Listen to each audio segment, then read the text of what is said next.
اعوذ باللہ من الشیطان الرجیم۔ میں پناہ مانگتی ہوں شیطان مردود سے۔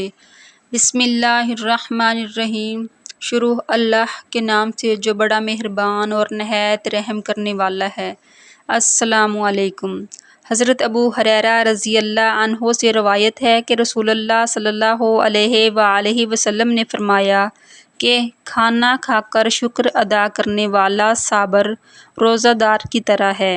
حضرت ابو بکر صدیق رضی اللہ عنہ سے روایت ہے کہ رسول اللہ صلی اللہ علیہ وآلہ وسلم کو جب بھی کوئی اچھی خبر ملتی تو سجدہ کر کے اللہ تعالیٰ کا شکر ادا کرتے تھے۔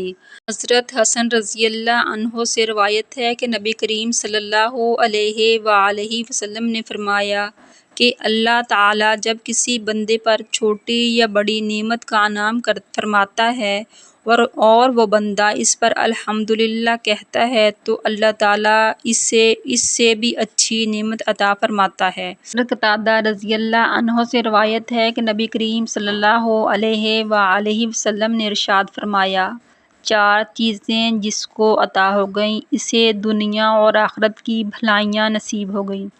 نمبر 1، اللہ کا ذکر کرنے والی زبان۔ نمبر 2، شکر کرنے والا دل۔